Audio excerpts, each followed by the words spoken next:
Mirchi Sunday suspense, কান টান উত্তেজনা।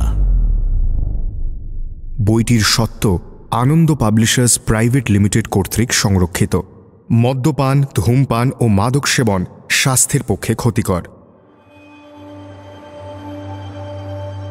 সানডে সাসপেন্স ক্লাসিক্সে আজ সত্যজিৎ রায়ের লেখা প্রফেসর শঙ্কুর অ্যাডভেঞ্চার, প্রফেসর শঙ্কু ও পরলোক চর্চা।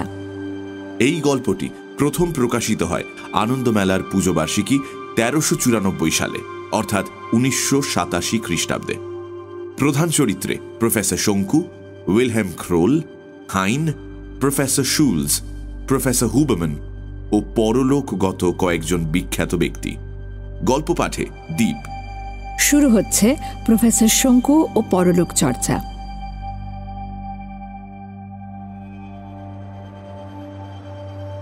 12ই সেপ্টেম্বর। আজ বড় আনন্দের দিন।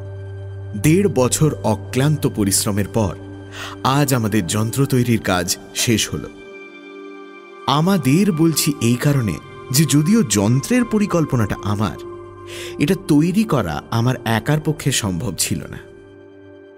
গিরিডিতে আমার ল্যাবরেটরিতেও এই যন্ত্র তৈরি করার উপযুক্ত মাল মশলা নেই। এ ব্যাপারে আমি প্রথমেই চিঠি লিখি আমার জার্মান বন্ধু উইলহেম ক্রোলকে। জার্মানির মিউনিক শহরে একটি বিখ্যাত পরলোক তত্ত্ব অনুশীলন সংস্থা বা সাইকিক রিসার্চ ইনস্টিটিউট আছে।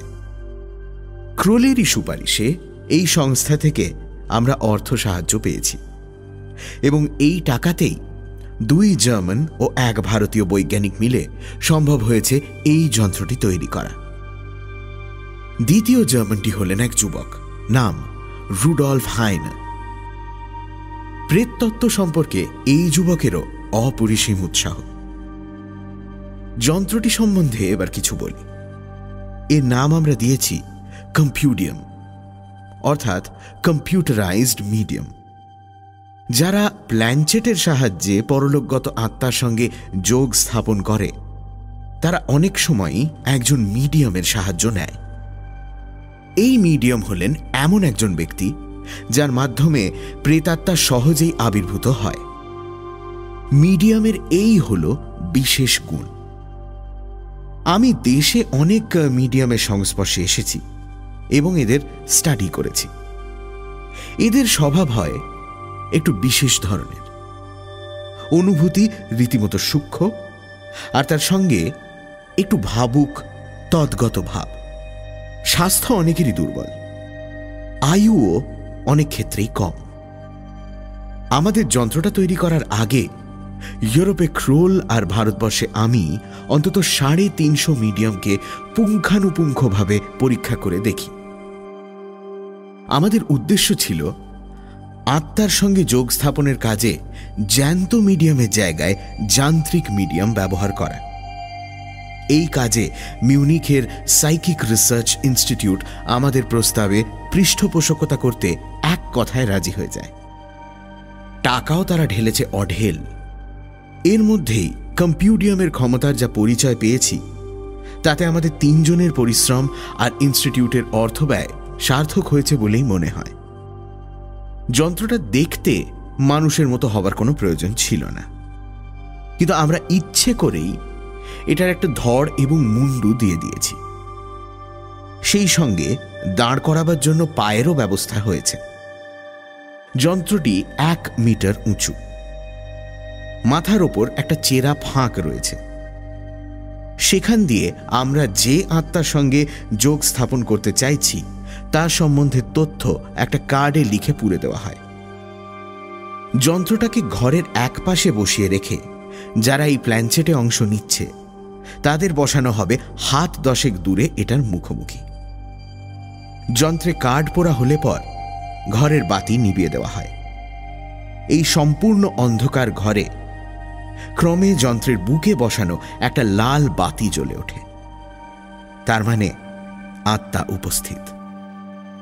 এইবার আমরা আত্মাকে প্রশ্ন করতে থাকি আর তার উত্তর যন্ত্রের মুখ দিয়ে বেরোতে থাকে।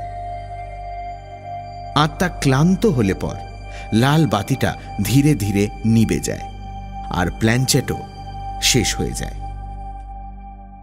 আমরা 3 বৈজ্ঞানিক মিলে যন্ত্রটাকে এরই মধ্যে পরীক্ষা করে দেখেছি। অ্যাডলফ হিটলারের আত্মাকে আনানো হয়েছিল।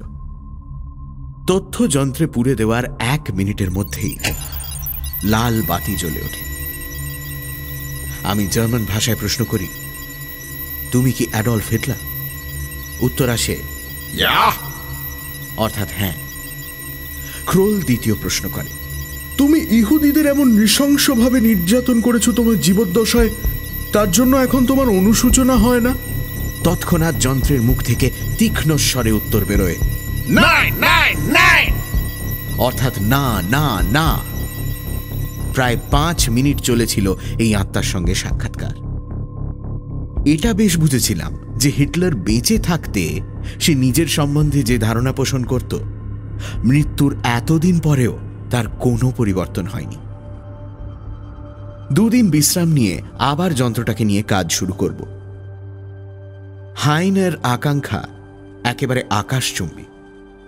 সে মনে করে যে যন্ত্রের আরেকটু সংস্কার করলে আমরা আত্মার চেহারা দেখতে পাব, অর্থাৎ মৃত ব্যক্তি সশরীরে আমাদের সামনে এসে দাঁড়াবে। সেটা হলে মন্দ হয় না, কিন্তু এখনো যন্ত্রটা যে অবস্থায় রয়েছে এবং যে কাজ করছে সেটাকেও বিজ্ঞানের একটা অক্ষয় কীর্তি বললে বাড়িয়ে বলা হবে না।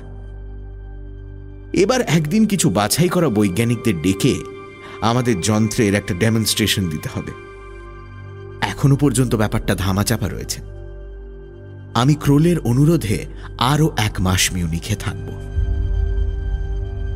15ই সেপ্টেম্বর আমাদের যন্ত্রের সাহায্যে 2 জন বিখ্যাত ব্যক্তির আত্মার সঙ্গে যোগ স্থাপন করেছি। একটি ভারতীয়, নবাব সিরাজউদ্দৌলা। এটা আমার একটি ব্যক্তিগত কৌতূহল মেটানোর জন্য। সিরাজকে জিজ্ঞেস করলাম অন্ধকূপ হত্যার কথা। সিরাজ হেসে বলল সে এই সম্বন্ধে কিছুই জানত না। ব্রিটিশরা তাকে হেয় করার জন্য এই জঘন্য অপবাদটি রটিয়েছিল। আত্মা মিথ্যে বলে না, তাই কলঙ্কমোচনটা বেশ ভালোভাবেই হল। দ্বিতীয় আত্মাটি ছিল শেক্সপিয়ারের। এখানে আমার প্রশ্ন ছিল, তোমার সম্বন্ধে কেউ কেউ বলেন যে তুমি যা লেখাপড়া শিখেছিলে এবং যে সাধারণ পরিবারে তোমার জন্ম, তাতে করে মনে হয় না যে তোমার নাটক আর কাব্য তুমি নিজেই লিখেছ। অনেকের ধারণা লেখক আসলে হলেন ফ্রান্সিস বেকন। এ বিষয়ে তুমি কি বলো? শেক্সপিয়ারের আত্মা প্রশ্ন শুনে প্রথমে অট্টহাস্য করে ওঠে, তারপর মানুষের অপজ্ঞান সম্বন্ধে একটা চমৎকার 4 লাইনের পদ্য শুনিয়ে প্রশ্ন করল, আমার ভাষায় বেকন মানে কি জানো? আমি বললাম কি? উত্তর এলো, বেকন মানে গেঁয়ো ভূত। তোমাদের অভিধান খুলে দেখো, এই মানে দেয়া আছে। এই গেঁয়ো ভূত রচনা করবে আমার নাটক? তোমাদের যুগের মানুষের কি মতিভ্রম হয়েছে? এই 2টি আত্মা নামানোর সময়ও কেবল আমরা 3 জনই উপস্থিত ছিলাম। গতকাল সন্ধ্যায় এখানকার 11 জন বৈজ্ঞানিককে ডেকে আমাদের যন্ত্রের একটা ডেমনস্ট্রেশন দেওয়া হলো। ক্রোল আমাকে আগে থেকেই সাবধান করে দিয়েছিল যে এদের মধ্যে 2-1 জন আছেন যারা প্ল্যানচেটে আদৌ বিশ্বাস করেন না, বিশেষ করে প্রফেসর শুলস। লোক হিসেবেও নাকি ইনি বিশেষ সুবিধের নন, যদিও একটি পদার্থবিজ্ঞান সংস্থার শীর্ষে বসে আছেন। 3 বছর আগে এই সংস্থার ডিরেক্টর প্রফেসর হুবারম্যানের অকস্মাৎ মৃত্যুতে শুলস এই পদটি পান। আমি বললাম, দেখো, কিছু সন্দেহ বাতিগ্রস্ত লোক থাকবেই যাদের মনে বিশ্বাস উৎপাদন করা কঠিন হবে, কিন্তু তাতে কিছু এসে যায় না। শুলস যাই বলুন না কেন, আমরা আমাদের ডেমনস্ট্রেশন চালিয়ে যাব। হাইনা বলল, এদের মনে বিশ্বাস উৎপাদন করার সবচেয়ে ভালো উপায় হবে হুবারম্যানের আত্মাকে আহ্বান করা। তার কথা বলার ভঙ্গি এদের সকলেরই জানা আছে। আমাদের যন্ত্র যদি সেইভাবে কথা বলে তাহলে এদের মনে সহজেই বিশ্বাস আসবে। আমি আর ক্রোল এই প্রস্তাবে সায় দিলাম। সাইকিক ইনস্টিটিউটের একটি হল ঘরেই সব ব্যবস্থা হলো। সন্ধ্যা 7টায় সময় দেওয়া হয়েছিল। সকলেই ঘড়ির কাঁটায় এসে হাজির। সামনের সারিতে একটি চেয়ার দখল করে বসবার আগেই শুলস বলল, আমি আগে একবার যন্ত্রটাকে দেখতে চাই। ক্রোল বলল, স্বচ্ছন্দে। শুলস প্রায় 5 মিনিট ধরে খুঁটিয়ে খুঁটিয়ে যন্ত্রটাকে দেখল, তারপর নিজের জায়গায় ফিরে এসে বলল, ঠিক আছে, এবার শুরু হোক তোমাদের তামাশা। এবার ক্রোল ঘোষণা করল যে প্রথমে প্রফেসর হুবারম্যানের আত্মার সঙ্গে যোগ স্থাপন করা হবে। আমি ভেবেছিলাম শুলস হয়তো আপত্তি করবে, কিন্তু সে কিছুই বলল না। অন্য সকলে অবশ্যই রাজি। যন্ত্রের মধ্যে তথ্য পুরে দিয়ে ক্রোল ঘরের বাতি নিভিয়ে সন্তর্পণে এসে আমার পাশে নিজের চেয়ারে বসল। সবাই তটস্থ। ঘরের 14 জন বৈজ্ঞানিকের নিঃশ্বাস ফেলা শব্দ পর্যন্ত শোনা যাচ্ছে না। 2 মিনিটের মাথায় ধীরে ধীরে লাল বাতিটা জ্বলে উঠল। বাতিটা থেকে খানিকটা প্রতিফলিত আলো ঘরের মানুষদের ওপর এসে পড়েছিল, তাই আবছা আবছা সকলকেই চেনা যাচ্ছিল। অবশ্যই যন্ত্রের পিছন দিকটায় দুর্ভেদ্য অন্ধকার। আপনি কি প্রফেসর হুবারম্যান? প্রশ্ন করল ক্রোল। উত্তর এলো, হ্যাঁ, কিন্তু আমাকে ডাকা হয়েছে কেন? এই মিথ্যের জগৎ আমার কাছে একেবারে মূল্যহীন। এই কথা কেন বলছেন? ক্রোল প্রশ্ন করল।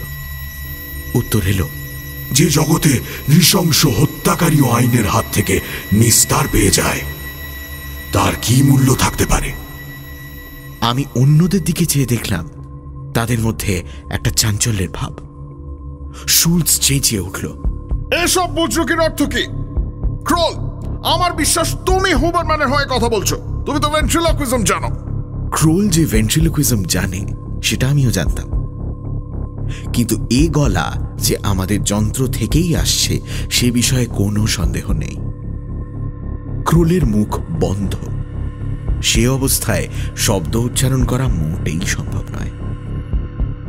এদিকে যন্ত্রের মধ্যে থেকে আবার কথা শুরু হয়ে গেছে। আমি ছিলাম পদার্থবিজ্ঞান সংস্থার ডিরেক্টর।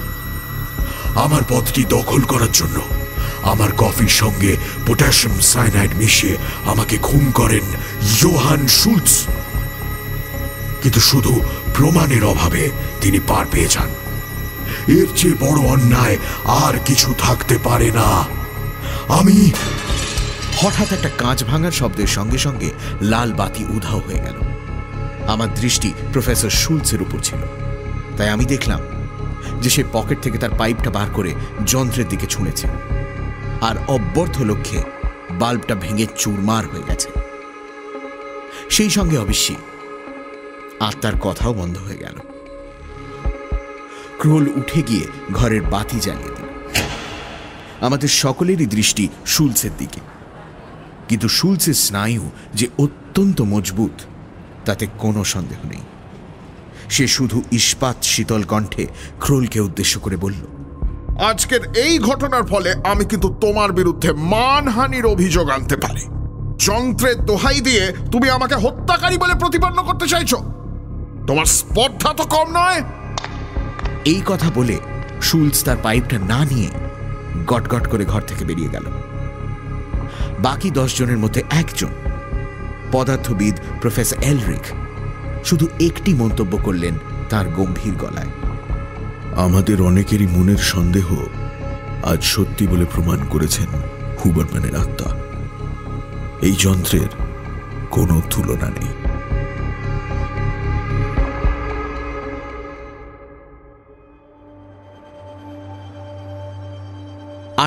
সেপ্টেম্বর।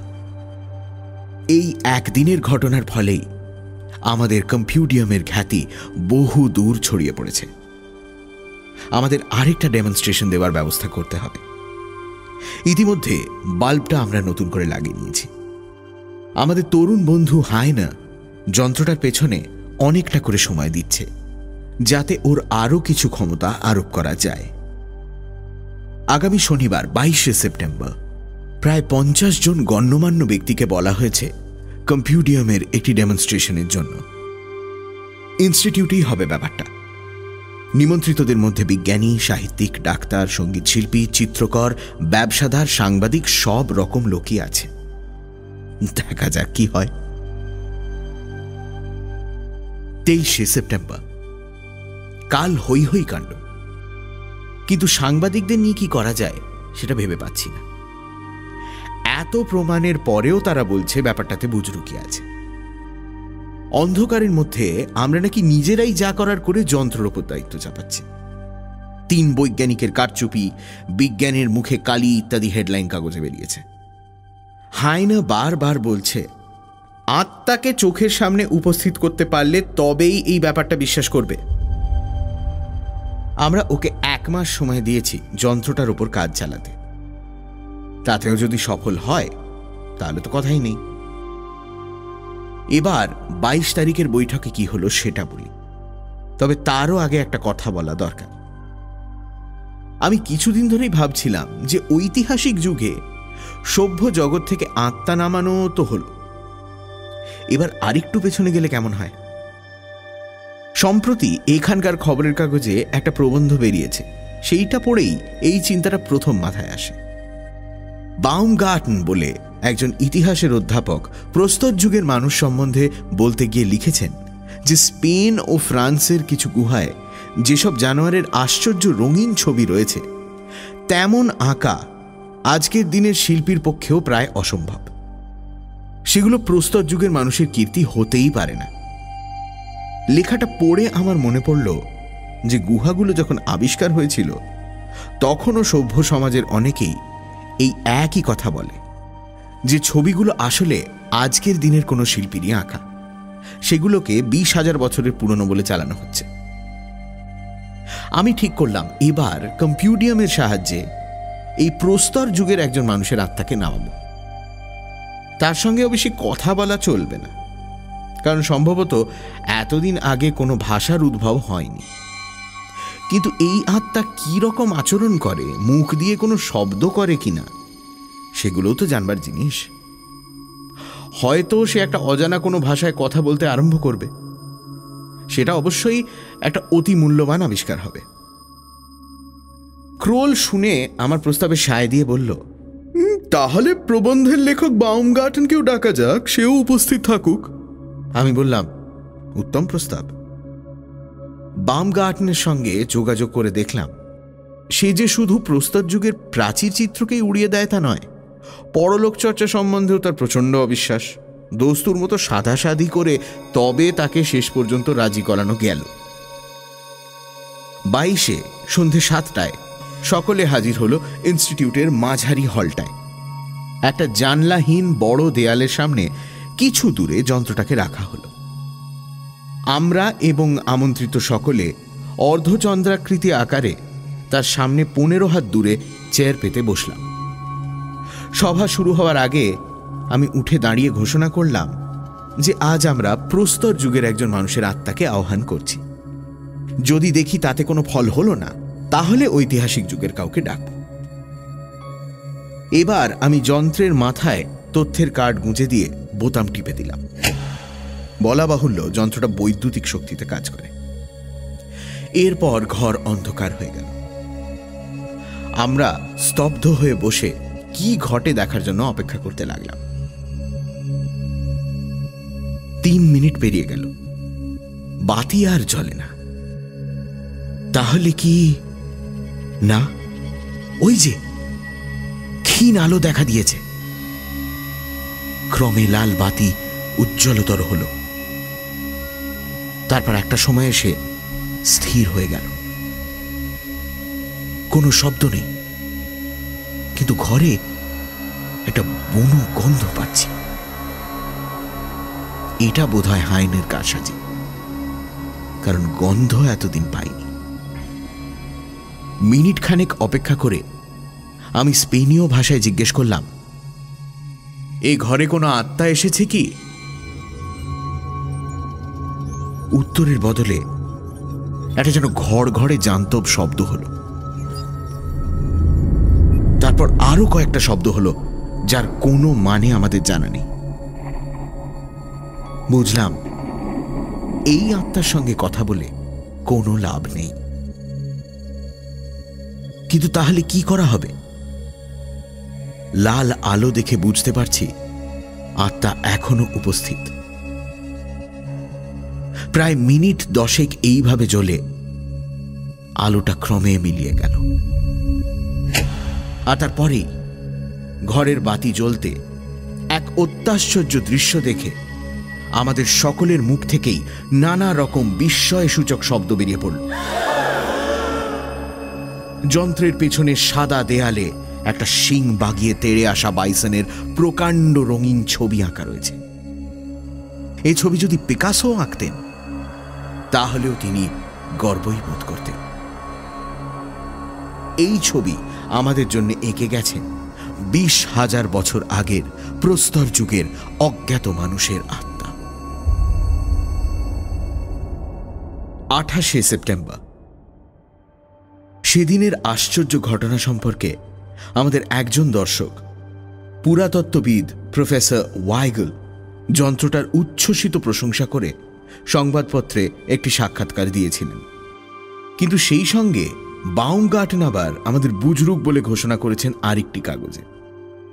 আমাদের তিনজনের মধ্যে নাকি একজন শিল্পী, আর তিনিই নাকি অন্ধকারের সুযোগ নিয়ে দেয়ালে ছবি এঁকে এসেছিলেন।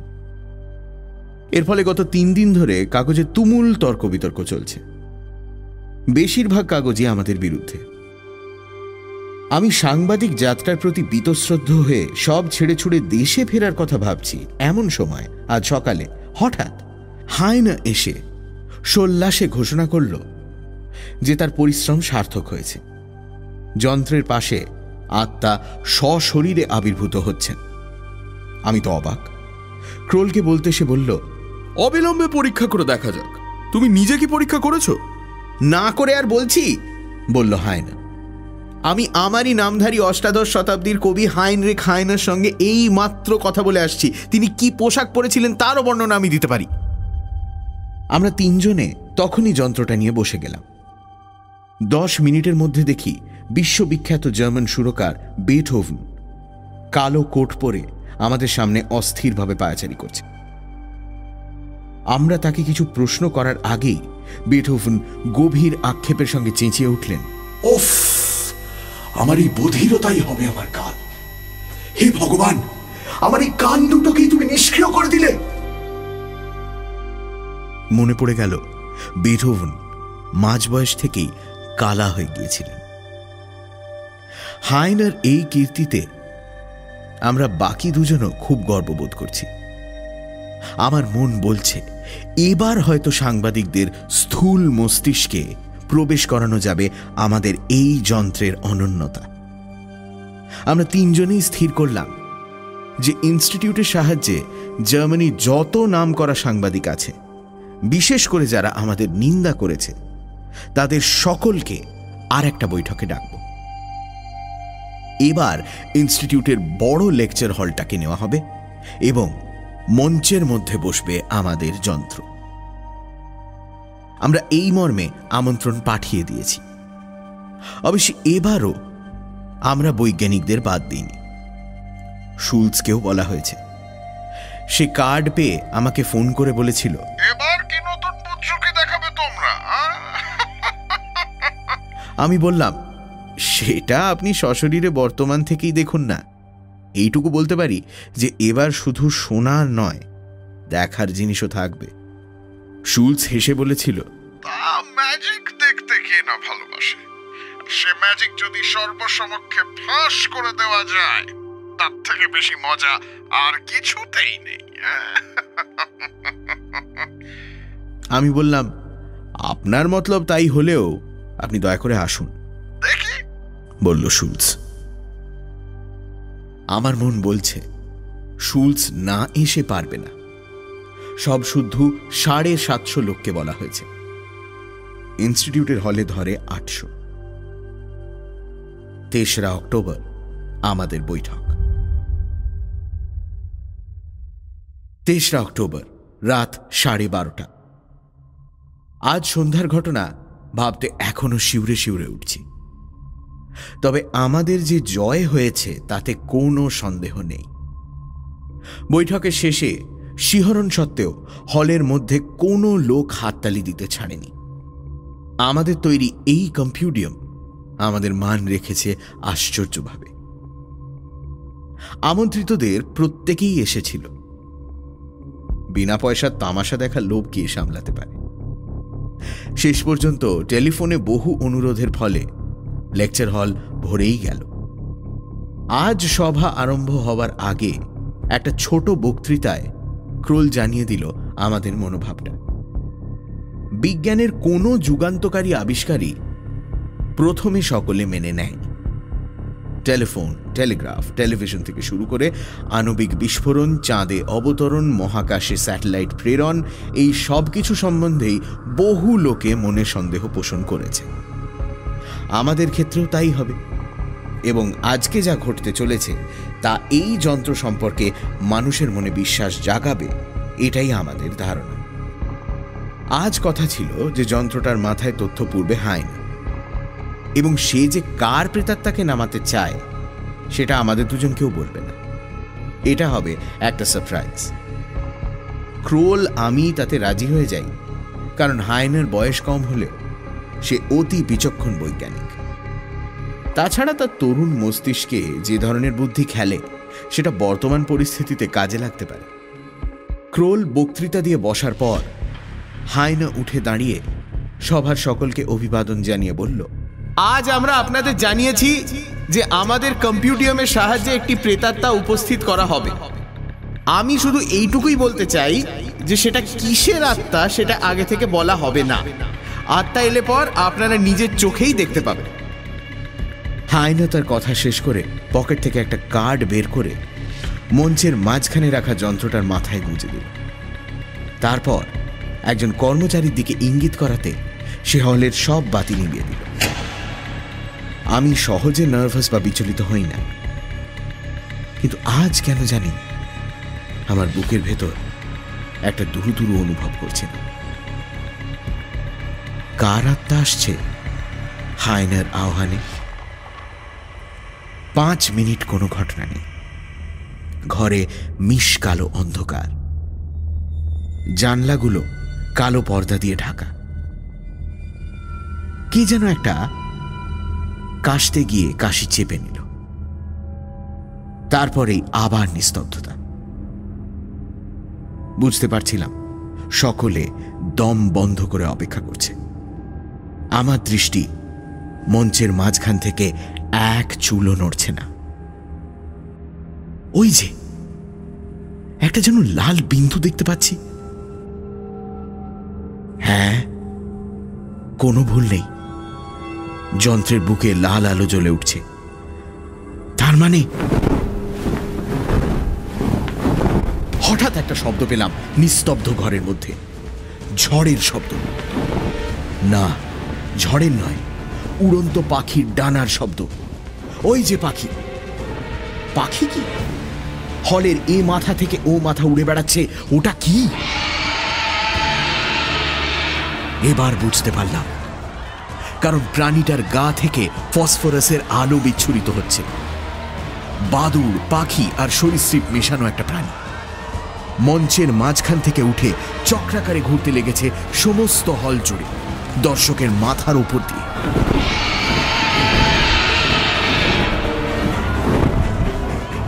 সেই সঙ্গে মাঝে মাঝে তার দাঁতালো মুখটা হাঁ করে চিৎকার করে উঠছে।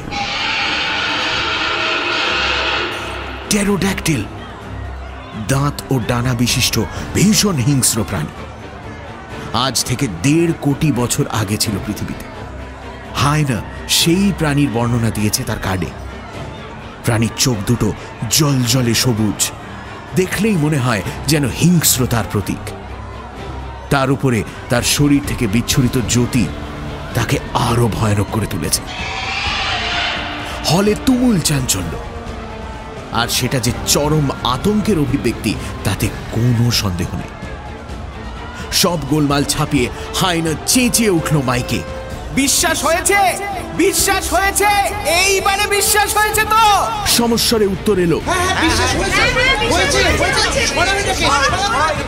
হায়নাই বোধহয় যন্ত্রের সুইচটা বন্ধ করে দিল, আর সঙ্গে সঙ্গে ঘরের বাতি জ্বলে উঠল।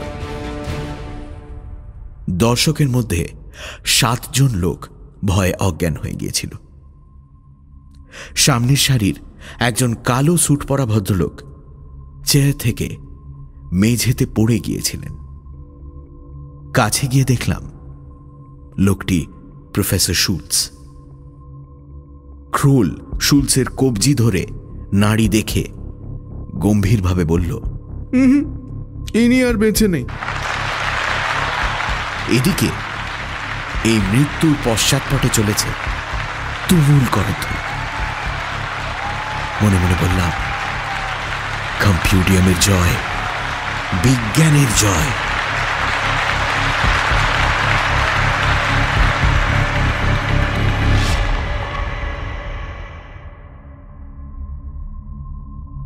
সানডে সাসপেন্স ক্লাসিক্সে আজ শুনলেন প্রফেসর শঙ্কু ও পরলোক চর্চা। রচনা সত্যজিৎ রায়, গল্প পাঠে দীপ, শব্দগ্রহণ, ধ্বনি পরিকল্পনা ও স্পেশাল এফেক্টসের রিচার্ড, প্রচার অলঙ্করণ গ্রিনিং ট্রি, গল্পের সূত্রধার ও সমগ্র পরিকল্পনা ও পরিচালনায় আমি ইন্দ্রাণী।